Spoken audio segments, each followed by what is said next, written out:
Salam kerahiman. Hari ini kita ketemu lagi melanjutkan pengajaran atau diskusi ya tentang aku haus. Hari ini adalah pertemuan yang keempat.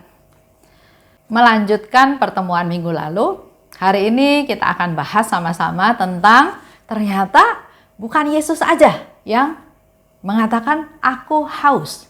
Ternyata Suster Faustina juga, kalau kita lihat buku diary-nya, dia juga haus akan jiwa-jiwa. Hausnya Yesus akan jiwa-jiwa juga menjadi fokus utama dari Suster Faustina. Karena Suster Faustina ingin menyenangkan Tuhan. Apa sih yang Tuhan mau? Tuhan katakan aku haus akan keselamatan jiwa-jiwa. Oleh sebab itu, dalam hidupnya Suster Faustina juga dia mengutamakan apa yang diminta oleh Yesus. Yaitu, aku juga haus akan jiwa-jiwa. Dan nyata dari doa-doanya, dari aktivitasnya, dari semangatnya, dari prioritasnya, bahkan kalau Bapak Ibu nanti baca, Suster Faustina malah minta jiwa-jiwa dari Tuhan. Tuhan, gak apa-apa saya menderita. Gak apa-apa saya mengalami ini itu. Asal Engkau memberikan aku jiwa-jiwa untuk selamat ya, untuk diselamatkan. Kalau kita lihat dari 1680, di sana dikatakan, aku, Suster Faustina ya, mempersembahkan diriku pada Tuhan. Dia mempersembahkan dirinya pada Tuhan. Sebagai apa? Sebagai kurban bagi orang berdosa. Ada 3 tujuannya. Yang pertama, supaya karya kerahiman menyebar ke seluruh dunia. Itu yang diminta oleh Suster Faustina. Yang kedua, supaya orang-orang berdosa, terutama yang sedang menghadapi ajal, dapat mengungsi kepada kerahimannya Tuhan. Itu Suster Faustina masih berharap, walaupun dia berdosa Tuhan, tapi di saat menjelang ajal, biarin dia juga masih bisa merasakan, masih bisa menerima, masih bisa menikmati kerahimannya Tuhan. Dan yang ketiga, dia berharap supaya karya kerahimannya terwujud. Tapi karena kita bicara tentang Suster Faustina yang haus akan jiwa-jiwa, maka kita hanya akan bahas yang nomor 2. Suster Faustina haus akan jiwa-jiwa yang berdosa, khususnya yang menghadapi ajal. Untuk supaya keinginannya terpenuhi, dia katakan, terimalah kurban yang tidak pantas ini. Dia rendah hati, dia nggak berdaya, dia apa-apa, tapi dia minta sama Tuhan supaya Tuhan mau menerima persembahan yang tidak pantas ini. Ku persembahkan pada Bapa demi pertobatan orang-orang berdosa. Itu yang menjadi kerinduan dari Suster Faustina. Aku haus akan jiwa-jiwa, ya Kristus. Itu yang dikatakan oleh Suster Faustina kepada Yesus. Kalau kita lihat di 483, di sana juga Suster Faustina menginginkan jiwa-jiwa. Dikatakan ya Allah, betapa besarnya kerinduanku agar jiwa-jiwa mulai mengenal Engkau. Suster Faustina sangat rindu. Begitu banyak jiwa yang belum kenal tentang kerahiman Tuhan, belum tahu kebaikan Tuhan, bahkan di antara mereka menganggap Tuhan itu nggak baik. Nah, Suster Faustina sangat rindu supaya jiwa-jiwa itu mengenal kebaikan Tuhan dan menyadari bahwa Engkau telah menciptakan mereka terdorong oleh kasih-Mu yang tak terselami. Itu yang menjadi harapannya Suster Faustina. Jadi setiap manusia yang diciptakan, yang ada di dunia, Tuhan menciptakannya bukan asal-asalan. Tuhan menciptakannya dengan dasar kasih. Engkau diciptakan oleh Tuhan, terdorong oleh kasih-Nya Tuhan yang tidak terselami. Nah, itu yang perlu kita pegang, perlu kita wartakan, perlu kita beritakan. Jangan malah kita yang menghina mereka. Mereka diciptakan oleh Tuhan dengan dasar kasih yang tidak terselami. Jadi kalau misalnya kita dulu ya, lihat orang bodoh, aduh bodoh bener sih. Misalnya, udah diajarin masih nggak ngerti, kok bodoh sih? Kita sering mengungkapkan itu ya secara spontan. Tapi kata-kata itulah yang membuat orang lain bukan termotivasi tapi menjadi semakin terpuruk. Hari ini kita semua dikasih tahu bahwa Suster Faustina berharap supaya semua jiwa-jiwa tahu bahwa mereka diciptakan oleh Tuhan, terdorong oleh kasih-Nya Tuhan. Mereka diciptakan atas dasar kasih-Nya Tuhan. Ya Pencipta dan Tuhanku, aku merasakan bahwa aku akan membuka selubung surga sehingga bumi tidak akan meragukan kebaikan-Mu. Itu juga satu ungkapan, satu harapan di mana Suster Faustina ingin membuka selubung surga supaya orang-orang yang enggak merasakan kebaikan Tuhan, yang enggak percaya Tuhan itu baik, yang enggak pernah tahu Tuhan itu baik, dia ingin buka selubung surga supaya kita menjadi lebih jelas, menjadi lebih nyata bahwa Tuhan itu baik. Suster Faustina juga menginginkan jiwa-jiwa, terutama para pendosa. Ya. Kalau kita biasanya kan menginginkan orang-orang yang kita sayangi, orang yang kita kasihi, yang baik sama kita, yang berguna sama kita ya. Kalau orang-orang berdosa kita inginnya, udah jangan deket-deket saya, nanti saya ikut berdosa. Jangan deket-deket sama orang berdosa, nggak ada untungnya, malah bisa menjebak kita. Nah, tapi kita lihat hari ini Suster Faustina mau ingatkan kita bahwa keberadaan kita, rahmat yang Tuhan kasih bukan hanya untuk kita aja. Rahmat yang Tuhan kasih itu juga untuk kepentingan orang lain. Oleh sebab itu, Suster Faustina katakan, aku menginginkan jiwa-jiwa terutama orang-orang berdosa. Bapak Ibu bisa lihat ya di 908. Kita baca sama-sama ya. 908. Oh Yesus, betapa sedihnya hatiku menyaksikan orang-orang berdosa yang malang. Yesus, berilah mereka tobat dan penyesalan. Ingatlah akan sengsara-Mu yang pedih itu. Aku mengenal kerahiman-Mu yang tak terbatas, dan aku tidak tahan bahwa suatu jiwa yang telah Kau tebus dengan harga yang begitu mahal akan binasa. Yesus, berikan kepadaku jiwa-jiwa orang berdosa. Ya, Suster Faustina minta pada Yesus supaya diberikan jiwa-jiwa orang berdosa. Kita lihat lagi tadi yang dikatakan oleh Suster Faustina. Dia katakan, aku sedih Tuhan menyaksikan orang-orang berdosa yang malang. Dia berdoa supaya orang-orang itu bertobat dan menyesal. Sebaliknya, Suster Faustina minta, berikan orang-orang berdosa kepadaku. Biarlah kerahiman-Mu beristirahat di dalam diri mereka. Orang-orang berdosa diberikan kepada Suster Faustina. Suster Faustina doakan supaya dia bertobat, supaya dia menyesal, supaya Yesus bisa beristirahat dalam diri mereka.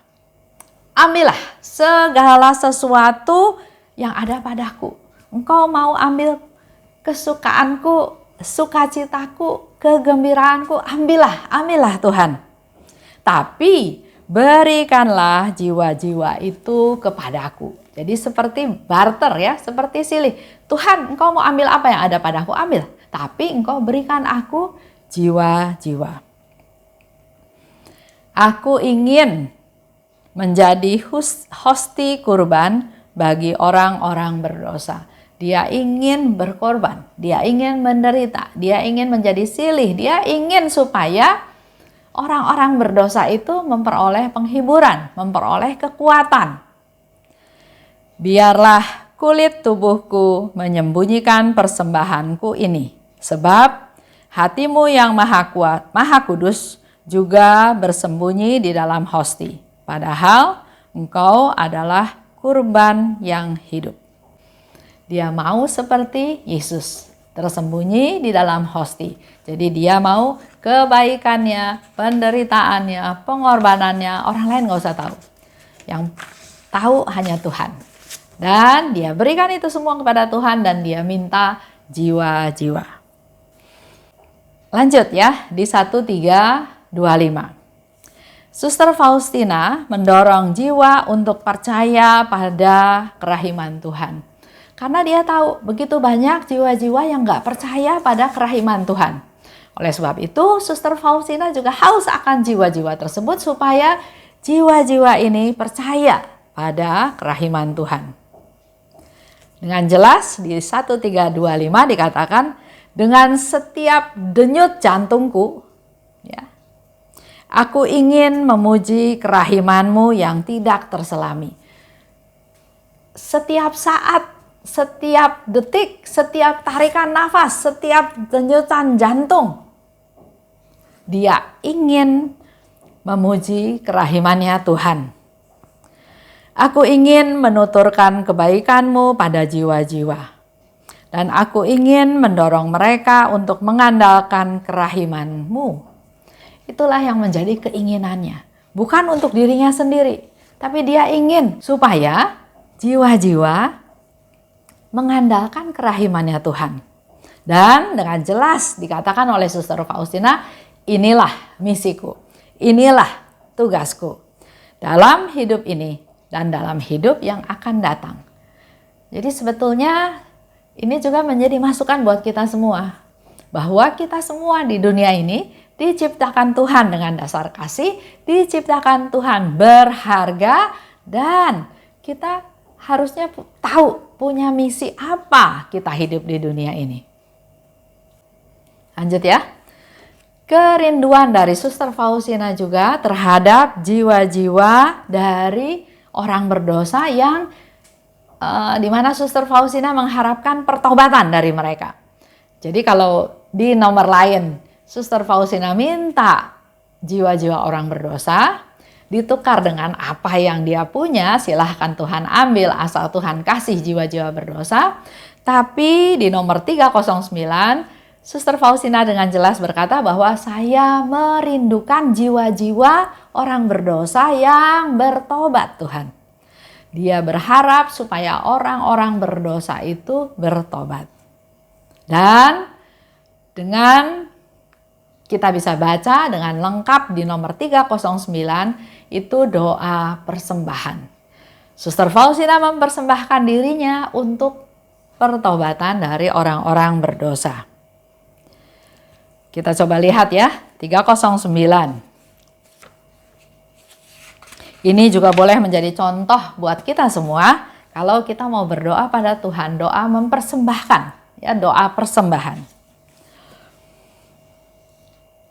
Di hadapan surga dan bumi, di hadapan segenap paduan suara para malaikat, di hadapan perawan Maria yang tersuci, di hadapan segala kuasa surga.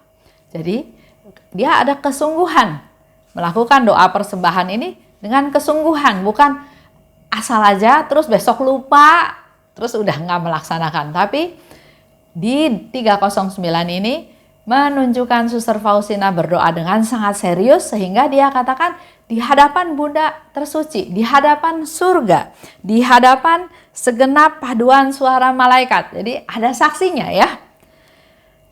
Aku menyatakan kepada Allah Tritunggal bahwa hari ini dalam kesatuan dengan Yesus Kristus penebus jiwa-jiwa, aku mempersembahkan diriku secara sukarela untuk pertobatan orang-orang berdosa, khususnya jiwa-jiwa yang telah kehilangan harapan akan kerahiman Allah.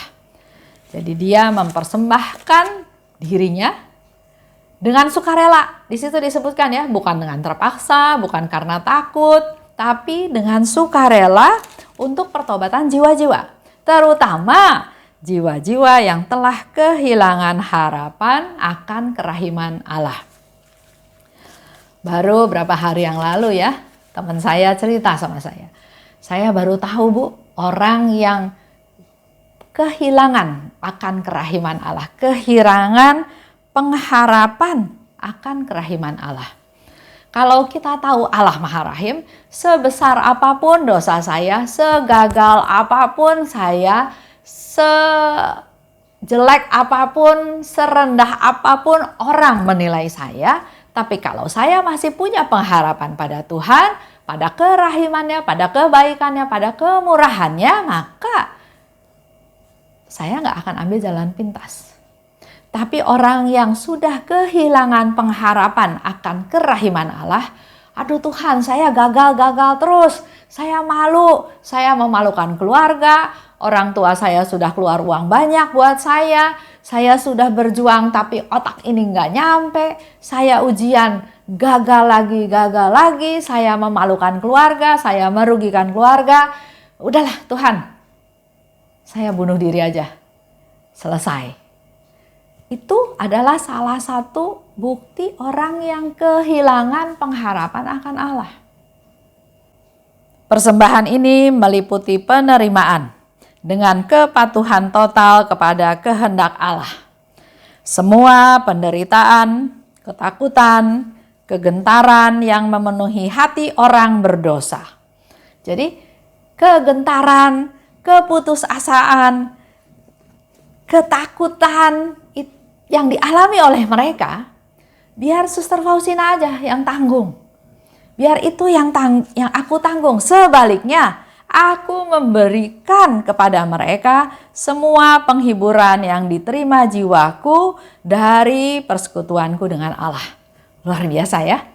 Keinginan Suster Faustina adalah dia memberikan dirinya secara sukarela, ditukar dengan jiwa-jiwa berdosa, dengan jiwa-jiwa yang kehilangan pengharapan akan Allah. Bukan itu aja, bahkan dia bilang, Tuhan, ketakutan mereka, keputusasaan mereka, penderitaan mereka, biar aku aja yang tanggung. Sebaliknya, dia memberikan kegembiraan, sukacitanya dia dalam persekutuannya dengan Allah. Singkat kata, aku mempersembahkan segala sesuatu bagi mereka. Aku memberikan misa kudus, aku memberikan komuni kudus, memberikan tobatku, mati ragaku, doa-doaku untuk mereka Tuhan. Jadi apa yang Suster Faustina punya, dia berikan kepada jiwa-jiwa yang berdosa. Kalau Bapak Ibu mau baca lagi lebih lanjut, masih ada ya tentang doa persembahan. Tapi karena pembahasannya tentang Suster Faustina yang haus akan jiwa-jiwa, maka saya bahas sampai di situ aja. Nah, kembali lagi. Kita mau belajar dari Suster Faustina. Mau belajar untuk melakukan penyangkalan diri. Bukan saya fokusnya, tapi orang lain. Kepentingan orang lain, keselamatan orang lain. Bahkan dia katakan, nggak apa-apa, saya yang menderita, saya yang ketakutan, saya yang putus asa, itu yang saya rasakan. Tapi apa yang saya punya, saya berikan kepada mereka. Luar biasa ya.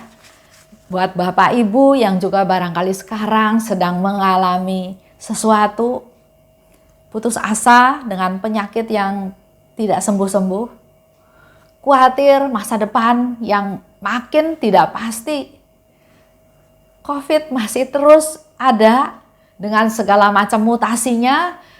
Ada orang yang cerita juga dia sudah hidup dengan prokes dengan baik, tapi tertular tanpa terduga.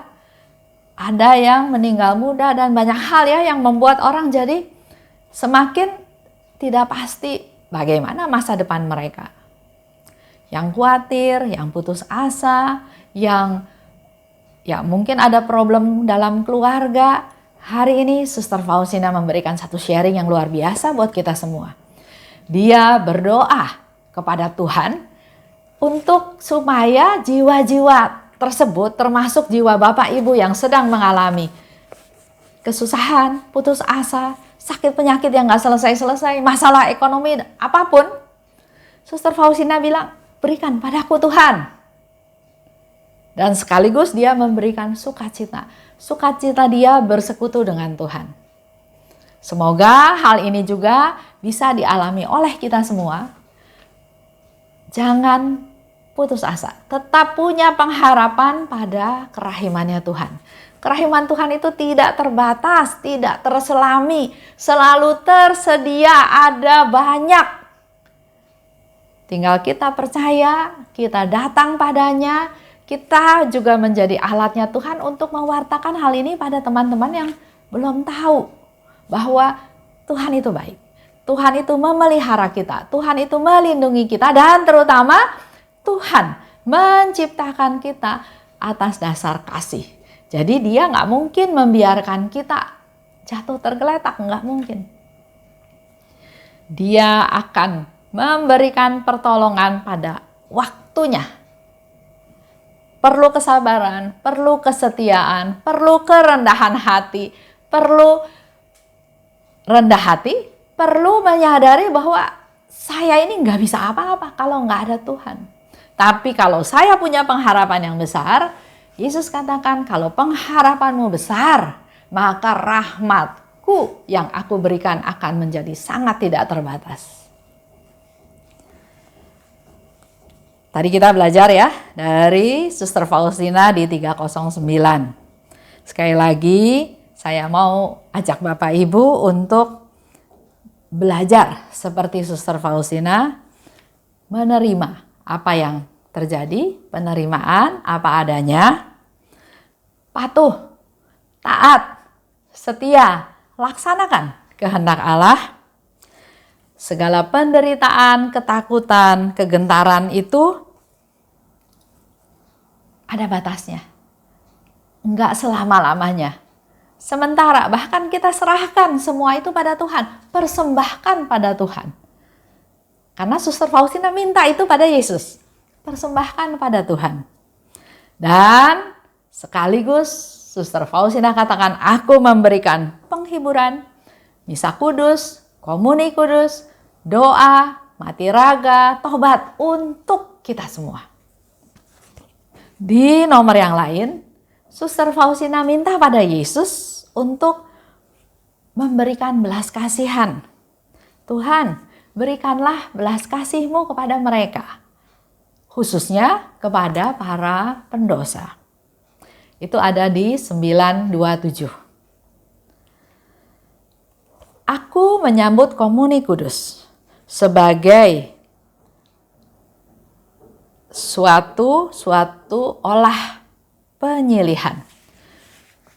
Kalau dulu ya, saya menerima komuni kudus, saya berpikir bahwa Tuhan, saya butuh Engkau, saya rindu bersatu dengan Engkau, saya ingin Engkau bertahta dalam diriku, kuasailah aku, jadilah raja di dalam diriku, dan saya menyambut komuni kudus.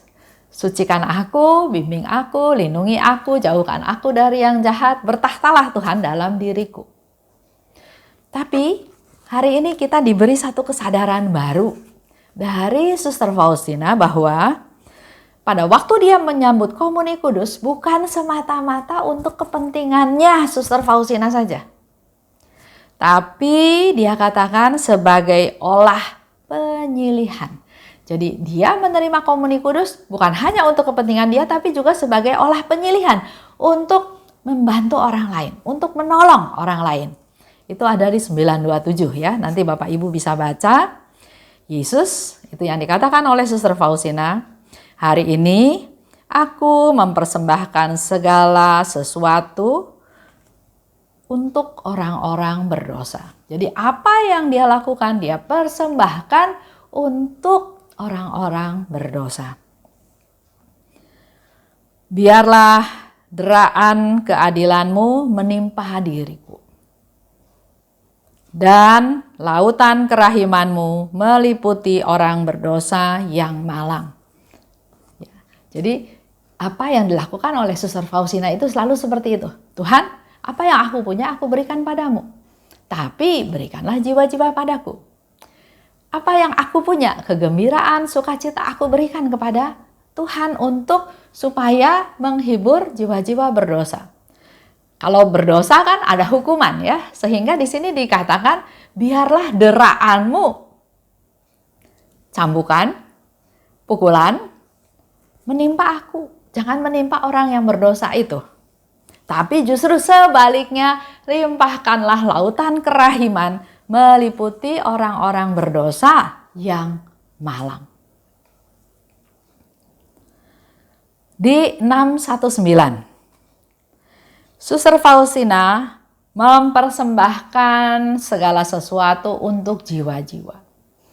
Jadi memang fokusnya Suster Faustina pada pendosa yang malang, pendosa, pertobatan orang berdosa, tapi juga untuk jiwa-jiwa, termasuk yang saleh dan setia, termasuk yang berdevosi kepada kerahiman ilahi, termasuk yang semua jiwa-jiwa, karena dia katakan persembahkan untuk seluruh jiwa-jiwa. 619 ya, wujud daripada yang doa yang dilakukan, dikatakan oleh Suster Faustina memberi silih bagi para pendosa yang malang. Itu wujud ya, dia memberi silih pada pendosa yang malang. Dan wujud ini membuat aku tetap dalam kesatuan dengan Allah. Dan wujud ini menyempurnakan kegiatanku bagi jiwa-jiwa yang tidak dapat mati. Jadi, walaupun Suster Faustina mohon kepada Tuhan untuk supaya memberi silih bagi para pendosa yang malang, wujudnya itu ya. Tapi dengan wujud seperti itu maka akan menjadi ada keterikatan dia dengan Tuhan semakin dekat. Contoh, kalau kita melakukan novena dengan wujud tertentu. Nah, dengan punya niat tertentu, dengan punya wujud tertentu, maka kita akan menjadi semakin tekun, semakin setia. Saya ikut novena dengan wujud tertentu. Artinya saya akan berusaha sedemikian rupa supaya novena 9 hari ini, 9 kali ini, jangan ada yang bolong. Tapi bisa terpenuhi dengan adanya wujud tersebut. Jadi ada satu pengharapan daripada tanpa wujud. Nah, begitu pula Suster Faustina punya wujud supaya apa yang dia lakukan bisa menjadi silih untuk pendosa yang malang. Dan dikatakan dengan wujud ini membuat aku tetap dalam kesatuan dengan Allah. Karena dia kan selalu minta jiwa-jiwa orang berdosa pada Yesus. Sehingga tetap ada dalam kesatuan dengan Allah. Dan dengan wujud ini menyempurnakan kegiatanku bagi jiwa-jiwa yang gak bisa mati. Memang jiwa-jiwa gak bisa mati ya, tapi dengan punya keinginan seperti itu, maka kegiatan-kegiatan dia menjadi semakin sempurna. Coba nanti Bapak Ibu bisa praktekkan di rumah ya, dalam doa. Contoh ya, saya nggak tahu, mungkin di setiap keluarga dalam diri kita masing-masing ada masalah. Kalau kita berdoa biasa saja, tidak ada masalah, ya biasa-biasa aja. Tapi kalau kita punya satu masalah, ya contoh, menghadapi satu masalah yang kayaknya nggak ada solusinya, deadlock, nggak ada jalan keluar kayaknya. Dan itu kita persembahkan kepada Tuhan dalam doa-doa kita, doa koronka, doa rosario, atau dalam novena pribadi dengan wujud tersebut. Maka kita akan semakin dekat dengan Tuhan, semakin bersatu dengan Tuhan dan menyempurnakan kegiatan-kegiatanku, kata Suster Faustina. Coba ya, coba. Jadi bersyukur kalau kita sedang menghadapi suatu masalah.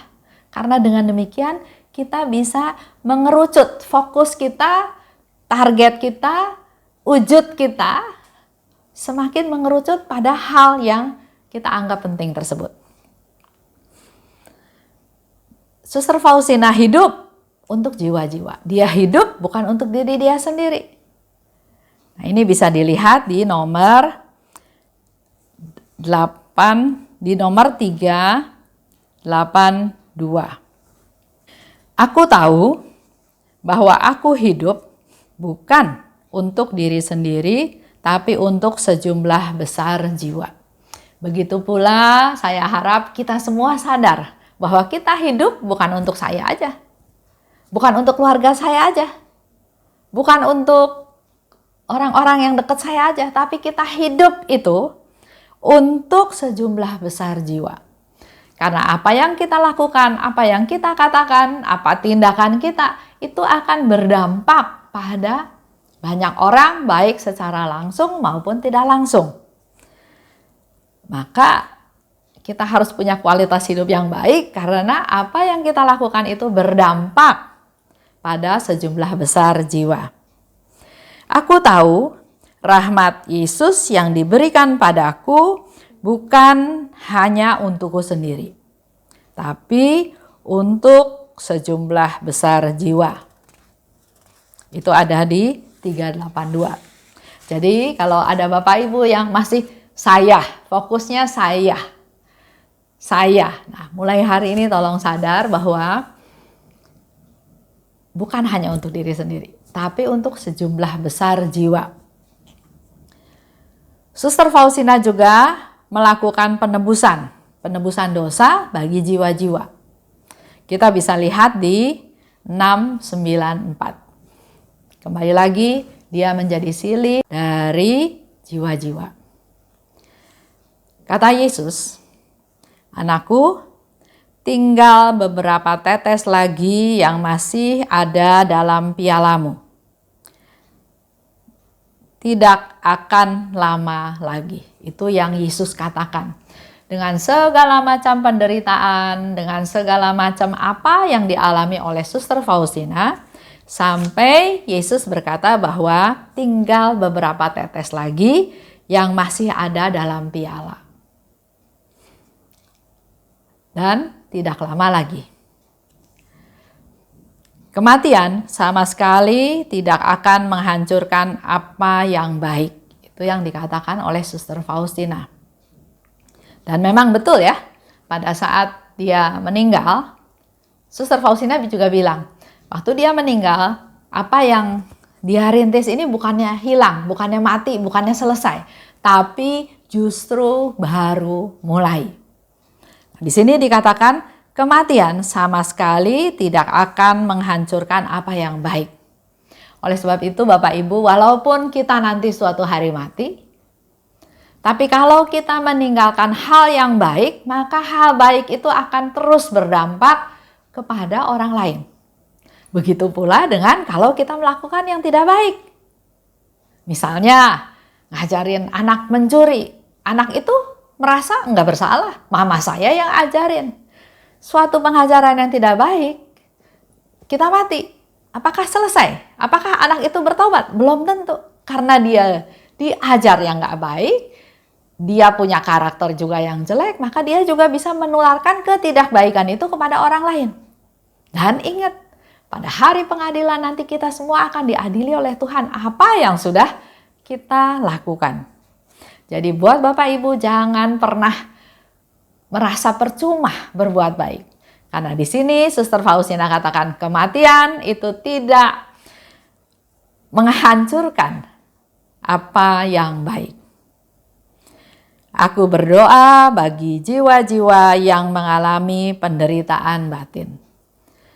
Ini dikatakan oleh Suster Faustina karena dia tahu manusia hidup di dunia ini tidak lepas dari penderitaan. Apakah penderitaan fisik? Apakah penderitaan batin? Suster Faustina kan hidup di biara. Walaupun di lingkup kecil di biara, tapi kehidupan sehari-hari ada yang iri, ada yang bilang dia sinting, ada yang jahatin dia, ada yang membuli dia. Itu semua dia alami dan dia tahu bahwa di luar sana, di dunia umumnya juga pasti ada orang-orang yang mengalami hal tersebut. Sehingga dia katakan, Bagi jiwa-jiwa yang mengalami penderitaan batin, aku berdoa buat jiwa-jiwa tersebut. Jadi buat Bapak Ibu juga yang mungkin sekarang sedang mengalami penderitaan, apakah fisik, apakah batin, ungkapkan itu pada Suster Faustina. Ungkapkan itu pada Santa Faustina. Karena dia sendiri yang katakan, aku akan berdoa buat jiwa-jiwa yang mengalami penderitaan batin. Banyak ya, banyak hal-hal yang membuat seseorang itu menderita batinnya. Mungkin secara kelihatan keadaan keuangan cukup, hidupnya kelihatannya damai, tapi mungkin ada yang menderita batinnya. Nah, buat mereka yang menderita batinnya, katakan pada Suster Faustina, pada Santa Faustina, karena dia berjanji akan berdoa buat Bapak Ibu. Suster Faustina menderita untuk jiwa-jiwa. Itu ada di 323. 323. Aku mempersatukan penderitaan-penderitaanku dengan penderitaan Yesus dan mempersembahkannya untuk diriku sendiri dan untuk pertobatan jiwa-jiwa yang tidak percaya akan kebaikan Allah. Jiwa-jiwa yang tidak percaya kepada kebaikan Allah, Suster Faustina berharap supaya jiwa-jiwa tersebut bertobat. Sekonyong-konyong, kamarku penuh dengan sosok serba hitam yang penuh dengan kemarahan dan kebencian terhadapku. Satu dari mereka berkata, "Terkutuklah engkau, dan ia yang ada dalam dirimu, karena engkau mulai menyiksa kami yang bahkan sudah di neraka." Begitu aku berkata dan Sang Sabda sudah menjadi daging dan tinggal di antara kita, sosok-sosok itu lenyap seketika. Jadi ada penderitaan ya yang dialami oleh Suster Faustina. Suster Faustina itu rela menderita untuk keselamatan jiwa-jiwa. Tadi seperti dikatakan ya. Tapi si jahat enggak tinggal diam. Dia bahkan masuk ke kamarnya Suster Faustina dengan sosok bayangan yang serba hitam, dan bayangan-bayangan itu penuh dengan kemarahan dan kebencian. Terkutuklah engkau, dan juga ia yang ada di dalam engkau, Tuhan yang ada di dalam engkau. Karena engkau mulai menyiksa kami yang bahkan sudah ada di neraka. Jadi doa-doanya Suster Faustina, silih yang dia lakukan, apapun yang dia lakukan untuk memenangkan jiwa-jiwa itu menyiksa si bayangan-bayangan hitam ini, si jahat ini. Dikatakan mulai menyiksa kami. Sehingga dulu ya anak saya pernah bilang begini, Mama tuh ya jadi devosan kerahiman ilahi itu berat loh. Saya bilang enggak. Kalau saya bandingkan dengan PDKK, jadi devosan kerahiman enggak berat.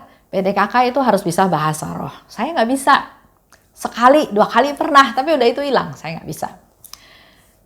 Dan juga ada proses pengusiran setan ya. Sedangkan dalam devosi kepada kerahiman ilahi, tugas kita hanya berdoa untuk keselamatan jiwa-jiwa, berdoa untuk mereka yang berdosa, berdoa untuk mereka yang sekarat, berdoa untuk jiwa-jiwa di purgatorium supaya mereka semua secepatnya mengalami kerahiman Tuhan dan bisa menikmati hidup kekal. Enggak loh Mah, kata anak saya ya. Devosi kerahiman ilahi itu devosi yang berat. Waktu Mama mau menangin jiwa orang berdosa, jiwa orang sedang sekarat, jiwa di purgatorium, musuhnya siapa? Yang nggak suka siapa? Saya bilang ya yang nggak suka setan, si jahat. Nah itulah musuh Mama. Jadi kalau kita berdevosi kepada kerahiman ilahi, kitanya harus betul-betul kuat, jangan keganggu, jangan kalah, jangan tidak siap. Sehingga saya selalu bilang sama teman-teman bahwa yang kita lakukan ini adalah suatu misi yang besar. Menyelamatkan jiwa-jiwa. Pernah juga anak saya bilang, Mah, kalau Mama punya uang, Mama mau bikin panti asuhan atau mau bikin panti jompo? Terus saya tanya dia balik, kalau kamu mau apa? Dia bilang dia panti asuhan, mendidik anak-anak supaya menjadi benar. Saya bilang kalau saya panti jompo. Kenapa panti jompo? Panti jompo kan orang-orangnya udah jompo, udah nggak berguna. Saya bilang tapi dengan kita membuat panti jompo, kita mempersiapkan mereka secara jasmani dan rohani supaya mereka semua pulang ke rumah Tuhan. Ya benar juga ya, iya karena yang kecil menjadi besar belum tentu selamanya baik atau selamanya jahat. Tapi kalau sudah di titik-titik terakhir, ya kita berusaha sedemikian rupa supaya jiwa-jiwa ini diselamatkan. Itu obrolan, itu cita-cita ya yang memang belum terlaksana. Tapi itulah menjadi masukan buat kita semua. Walaupun kelihatannya sederhana, tapi kita punya PR yang besar, punya tugas yang berat. Tapi Bapak Ibu jangan takut, jangan khawatir karena kita punya Tuhan yang lebih besar, kita punya Tuhan yang penuh kuasa. Bahkan Yesus bilang, serahkan keberadaanmu. Bahkan Yesus bilang, kamu lakukan aja yang kamu bisa. Yang kamu lemah, yang kamu nggak bisa, nanti aku yang akan selesaikan. Aku yang akan kuatkan kamu supaya kamu mampu. Ya ini sedikit masukan buat Bapak Ibu semuanya. Kita lanjut ya. Jadi jangan takut karena kita memang sudah dipilih oleh Tuhan untuk menjadi devosan kerahiman ilahi. Menjadi alatnya Tuhan untuk berdoa, untuk menyelamatkan jiwa-jiwa banyak orang. Terutama yang berdosa, pendosa yang malang, pendosa yang nggak mau bertobat, yang nggak menyesal atas dosa-dosanya, orang-orang yang sedang sekarat, dan orang-orang di purgatorium. Lanjut, di nomor 72. Kita lihat lagi nomor 72. Di sana, Suster Faustina mempersatukan dirinya dengan sengsara dan darah Kristus. Oh Yesus, kebenaran yang kekal, kehidupan kami, aku berseru kepadamu dan aku memohon kerahimanmu bagi para pendosa yang malang. Oh, hati Tuhanku yang amat manis, yang penuh belas kasih dan kerahiman yang tak terhingga. Di hadapanmu aku ingin membela orang-orang berdosa yang malang. Oh hati yang maha kudus, sumber kerahiman. Darimu memancar sinar rahmat yang tak terselami atas seluruh umat manusia. Aku memohon kepadamu terang bagi orang-orang berdosa yang malang. Oh Yesus, ingatlah akan sengsaramu yang pedih itu. Dan jangan biarkan musnah jiwa-jiwa yang sudah ditebus dengan harga yang sedemikian mahal, yakni darahmu yang amat mulia. Oh Yesus, apabila aku ingat akan begitu besarnya nilai darahmu, aku bersukacita akan kuasanya yang tak terbatas, karena hanya satu tetes saja sudah cukup untuk menyelamatkan semua orang berdosa. Meskipun dosa itu laksana jurang, kejahatan, dan tidak tahu terima kasih, harga yang dibayar bagi kami tidak pernah akan tertandingi. Oleh karena itu, biarlah setiap jiwa berserah kepada sengsara Tuhan dan menaruh harapan pada kerahimannya. Allah tidak akan mengingkari kerahimannya kepada siapapun. Itu yang dikatakan oleh Suster Faustina. Semoga apa yang dia tulis di 72 menguatkan kita semua. Bahwa kita ini sudah ditebus oleh Yesus. Jadi nggak ada dosa yang nggak bisa diampuni. Yesus sudah menebus kita semua dengan satu tetes aja. Seluruh umat manusia itu sudah ditebus. Oleh sebab itu, kita punya PR, kita punya tugas, kita harus kasih tahu, memotivasi orang. Sejahat apapun dia, seberdosa apapun dia, yang penting dia menyesal. Yang penting dia bertobat. Dia berpaling kembali kepada Tuhan. Itu yang paling penting dan itu yang menjadi PR kita. Jangan malah menjerumuskan dia. Dosa kamu besar, nggak mungkin Tuhan ampuni kamu. Percumalah kamu juga berdoa, percuma. Nah itu setan, itu bukan devosan kerahiman ilahi. Justru kalau kita memberikan pengenalan akan Allah, Allah yang baik, Allah yang penuh kerahiman, Allah yang pemurah, Allah yang berbelas kasih, Allah yang mencari jiwa-jiwa yang berdosa. Dan kita sebagai alatnya justru juga harus melakukan hal yang sama. Menghibur, mengajak, merangkul, mengampuni, mensupport, menguatkan ya. Bukan hal-hal yang sebaliknya. Selanjutnya, untuk segala hal yang Suster Faustina mau lakukan itu, dia tahu, dia sendiri juga harus mempersiapkan diri. Dia berjuang untuk menjadi suci, untuk memperjuangkan kesucian. Itu ada di 1475. Aku berjuang untuk memperoleh kesempurnaan. Kesempurnaan bukan asal-asalan, tapi memperoleh kesempurnaan yang paling besar supaya aku bermanfaat buat gereja. Jadi bukan hanya inilah saya Tuhan, saya mau berkarya di ladangmu. Tapi kita juga harus memperbaiki diri, membuat kualitas hidup kita itu semakin hari semakin baik. Oleh sebab itu, Suster Faustina katakan, aku berjuang. Jadi enggak gampang, harus diperjuangkan, harus dengan mungkin waktu yang panjang, dengan pengorbanan, dengan penderitaan, dengan usaha, dengan fokus, dengan komitmen. Aku berjuang untuk memperoleh kesempurnaan. Karena Suster Faustina tahu, semakin saya sempurna, semakin saya berguna untuk gereja. Kekudusan setiap jiwa secara individu berdampak atas seluruh gereja. Kalau ada satu individu aja yang hidupnya benar di hadapan Tuhan, semakin hari semakin sempurna seperti Tuhan, maka ini akan berdampak kepada seluruh gereja. Mari kita berlomba pada saat ini sesuai dengan tahun refleksi. Mari semakin mengasihi, semakin terlibat dalam kegiatan-kegiatan di gereja, di komunitas, dan semakin menjadi berkat. Suster Faustina juga berdoa secara khusus untuk para imam. Itu ada di 953. Suster Faustina mohon kekuatan untuk para imam. Begitu pula kita ya bisa berdoa.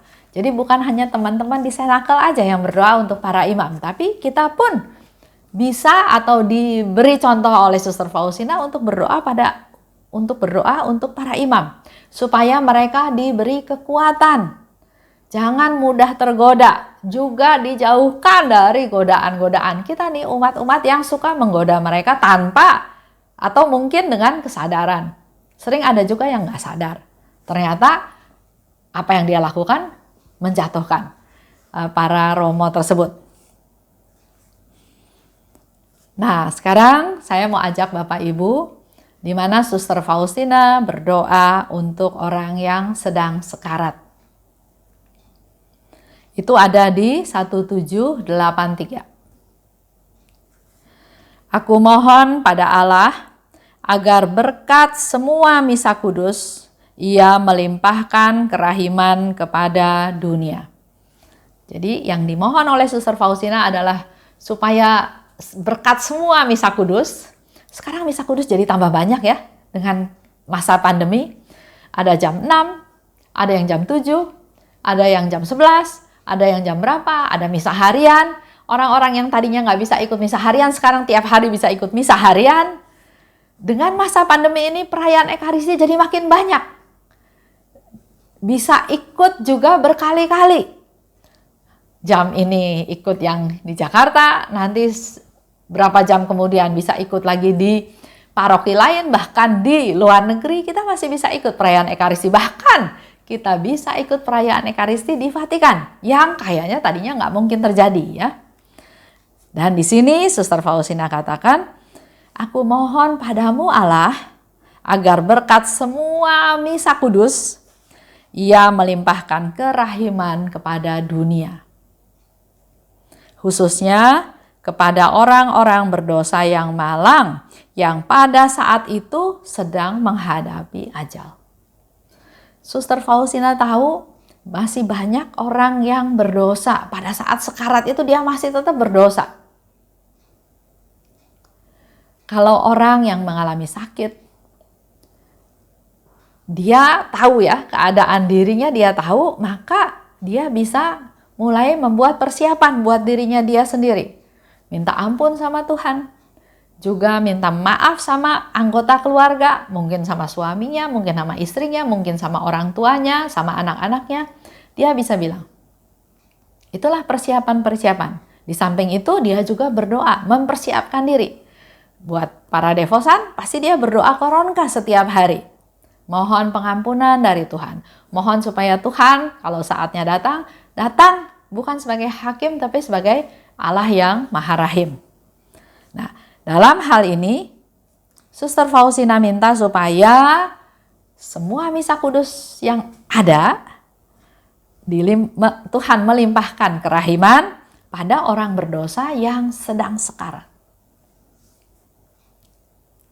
Dan ada jawaban dari Allah, bahwa ribuan jiwa telah menerima rahmat karena doa yang kusampaikan kepada Allah. Jadi nggak ada doa yang sia-sia. Dikatakan di sini, Suster Faustina memanjatkan doa dan dia dapat konfirmasi dari Allah bahwa ribuan jiwa telah menerima rahmat karena doa-doa yang kusampaikan. Suster Faustina juga minta supaya dia berguna bagi gereja. Itu ada di 1505. Aku gigih mengupayakan kesucian, sebab dengan cara ini aku akan bermanfaat bagi gereja. Jadi kembali lagi Suster Faustina mau kasih tahu bahwa bukan untuk saya, tapi untuk kepentingan orang banyak, untuk gereja, untuk umat Allah. 1167. Setan telah menyatakan kepadaku bahwa akulah sasaran kebenciannya. Ia berkata, kepedihanku karena selamatnya 1000 jiwa lebih ringan daripada kepedihanku karena pewartaanmu tentang kerahiman Allah yang Maha Kuasa. Para pendosa yang paling jahat kini memperoleh kembali pengharapan dan berbalik kepada Allah. Sementara aku kehilangan segala sesuatu. Lebih dari itu, dengan kerahiman Sang Maha Kuasa yang tak terbatas itu, Engkau sungguh-sungguh menganiaya aku. Aku mencatat betapa setan sangat membenci kerahiman Allah. Ia tidak mau mengakui bahwa Allah itu baik. Ini menjadi satu permenungan buat kita semua ya, bahwa apa yang kita lakukan pasti tidak disukai, tidak disenangi oleh setan. Setan rela kehilangan 1000 jiwa, tapi dia lebih nggak suka kalau kita mewartakan kerahiman Tuhan. Buat Bapak Ibu, ini bukan sesuatu yang menakutkan, bukan sesuatu yang membuat kalian menjadi ciut, tapi justru ini menjadi sesuatu yang menambah semangat kita. Bahwa dari sekian banyak, Tuhan sudah memilih Bapak Ibu untuk menjadi rasul-rasul kerahiman. Tentaranya Tuhan yang untuk menyelamatkan jiwa-jiwa orang berdosa. Yang untuk mengambil jiwa-jiwa tersebut dari kuasa si jahat. Memang kita jadi berhadapan dengan setan. Tapi juga nggak perlu takut. Kita punya Tuhan yang Maha Kuasa. Kita punya Bunda Maria yang berdoa buat kita. Kita juga punya Santa Faustina yang selalu mendampingi kita. Dan terlebih lagi, Tuhan kita, Tuhan yang Maha Kuasa, nggak ada kuasa apapun yang bisa mengalahkan Tuhan. Kita kuat, kita berpegang padanya, kita mengandalkan Tuhan, dan dengan semakin kita memenangkan jiwa-jiwa, kita menyenangkan hati Tuhan. Karena Suster Faustina melanjutkan apa yang Yesus katakan. Yesus katakan, aku haus akan keselamatan jiwa-jiwa. Dan karena Suster Faustina sayang pada Yesus, Begitu pula kita sayang pada Yesus, kita sayang pada Suster Faustina, maka kita pun perlu melakukan apa yang menjadi kerinduannya Tuhan, yaitu keselamatan jiwa-jiwa.